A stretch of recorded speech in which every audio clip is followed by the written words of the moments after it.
brought this material through by tapping into the life of Joseph, the father of Jesus, through the Akashic records. The basic facts that each channel taps into are colored and elaborated on and influenced by the many incarnations of the person bringing the material through. Because the concept of Christ is such an emotional situation for most of the inhabitants of the earth plane, the material is colored by this emotion. Say, for instance, a channel had lived at the time of Christ and witnessed a crucifixion, he would be drawn to that aspect more so than someone who shared fishing with him and did not witness the crucifixion. Then, if either of these two people re-enters and becomes involved with any of the different religions, they will pick up and color the material further with the different pictures of Christ that are postulated by the different religions. Information can track through millennia accurately throughout until it reaches the earth plane. It is impossible to send utter truth through to any communicator. Almost all material about Jesus is colored by the messenger, even the books of the New Testament. There will always be a certain amount of misinterpretation on channeled material due to the physical form it is brought through. This must be accepted, and the best that humanity is capable of should be strived for. The very best would be 95% of the material being accurate, with the high average about 85%. The tales in Part 2 are episodes from the adolescent years of Jesus. Chapter 4, Learning Lessons. Jesus would gather children around him and, using animals similar to frogs, give the children a demonstration as to right attitudes towards their parents and friends. As much as possible, he used nature to demonstrate a point in all his teachings. There were many times he used a stick to draw a picture on the ground and lay leaves and stones around to depict the scene. One in particular was the astrological teachings of the movements of the planets, in which he was thoroughly versed. Those to whom he tried to explain this were fascinated by it, but not able to comprehend its meaning as having an influence on their lives. He had much compassion for those who wanted to understand the whys and wherefores of their existence. When he couldn't make them understand something, he would be not only frustrated, but very sad that they couldn't share in the feeling of joy and freedom that his knowledge brought him. The same is so true today. Humanity, without the light of the truth, will never know this feeling of ecstasy that true spiritual understanding can bring. The story continues with an account of beans from the small garden patch planted by Joseph and Mary and attended by Jesus. They were the kind of beans that grew on vines that climbed all over. One season they grew enormous and took over the garden patch. When harvest time came, that's about all there was in the garden, beans. Jesus eagerly picked basket after basket and took them in to Mary and Joseph, very proud of his handiwork. As it turned out, the beans had crossed with another variety of beans that had come up wild from the previous season of growth. The cross made the whole batch of beans hard and distasteful, unfit for human consumption. They were given to the livestock, and Jesus was bitterly disappointed that the product of his work was considered unfit for human consumption. He vowed never to plant another garden and also never to brag about his deeds until the final product was proven to be successful. The next season, he did try again and was very, very careful that the ground was clean of all bad weeds and all previous growth, including the beans that proved to be no good. He took many more pains to prepare the soil first and also see that the seeds he planted were the best available to him. His yield from this new planting was excellent, and he had learned a valuable lesson about husbandry, the care and planting of seeds. This parable was about the well where Mary and Joseph got their water. It was normally good, sweet drinking water, but became contaminated by a substance that no one could pin down as to where it was coming from. It turned the water murky, and people were afraid to drink it or use it to water their gardens. This went on for quite a long while, with people going great distances to other towns to carry water back. They tried using it for washing clothes, but it would darken their clothes. One day, miraculously, the water was clean and everyone started using it again, but it did not have the same taste. There seemed to be a slightly bitter taste to it, and people were disappointed in it, but kept using it.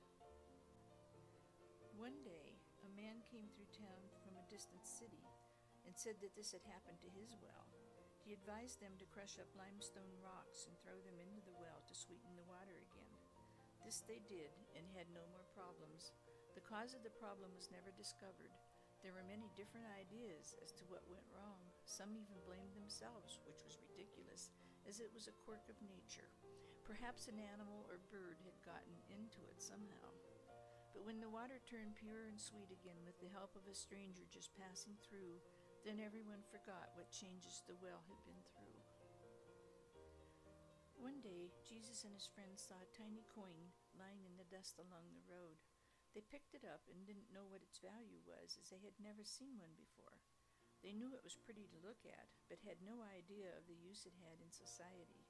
They took the coin to Mary and Joseph, who tried to explain that it could be used to purchase items needed to sustain life, or items to make life more comfortable, but not really necessary. Or, they explained, it could be kept sitting on a shelf gathering dust and growing dim and not benefiting anyone if its value was not realized and the coin was not used. If kept on a shelf, it would eventually be misplaced or lost in the shuffle and never be seen again. If used to benefit and sustain life, it would be in circulation until it was no longer needed in that form and was melted down and its form changed into a new kind of currency. Then it would start the process of usefulness over again. The boys were excited by their find and wanted to keep the coin on the shelf to admire, but the thought kept nagging them that it should be used for the good of others. Much thought went into the use they would put it to, and therefore it did sit on the shelf for quite a while and started getting dingy looking. They took it from the shelf and polished it to a high shiny glow and took it to the marketplace and put it in circulation. They admired the coin and respected its potential worth to do good, but they loved it not for selfish purposes. They knew they couldn't keep it for themselves. Jesus suffered all the growing pains that humanity goes through. He was spared nothing. The adolescent years were especially painful to him, as he was a normal young man and felt the call of nature, but at the same time knew that it was not to be for him. This was a really rough period in his life, but again it cushioned him for strife that was to come later. It also helped in the raising of his consciousness so that he could receive the Christ consciousness. This was very difficult for people at that time, as they were not as evolved as now. It really was a terrific accomplishment. This is why he was revered and worshipped and, yes, feared by some of those who met him. He was feared only by those who recognized that he knew of their thoughts and plans. Those with pure motives and thoughts simply loved him and knew they had to follow and be with him. When he comes again, the same will be true. Mary and Joseph went several times each week to the shopping stalls to purchase food and other necessary items, and also to sell goods and items made in the carpenter shop. They would also sell the wood shavings that Jesus would sweep up around the shop. These shavings were used for packing. Jesus normally stayed home with the children, but one particular day he accompanied Joseph as Mary wasn't feeling too well. The marketplace was very crowded that day, and he became separated from Joseph. Being not very old at the time, he was frightened, quite frightened. He ran about in circles for a long time, feeling panic. Then, when he could run no longer, he sat down, calmed himself down, and faced the facts. He was lost from Joseph, but not from the way home. He knew how to get there, and knew that this was what he must do. He must go on alone without Joseph, knowing that Joseph also knew the way home, and that he knew and trusted Jesus enough to realize that he would also do the logical, sensible thing and return home by himself. There was a rapport between them that made them both instinctively know that the other was going to do the right thing. Joseph went through agony when he couldn't locate Jesus and spent many hours searching.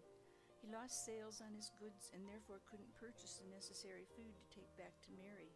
But the well-being of Jesus was much more important, and he knew they'd be all right without the items until the next market day. He finally realized that he was never going to find Jesus and took a minute to sit down in the middle of the bustle of the crowd to think about what Jesus would reason out to do. It took only a few minutes for Joseph to know that Jesus would head home. Then Joseph got up and did the same thing. They met on the road just a short distance from home, and Mary never did know what they had gone through.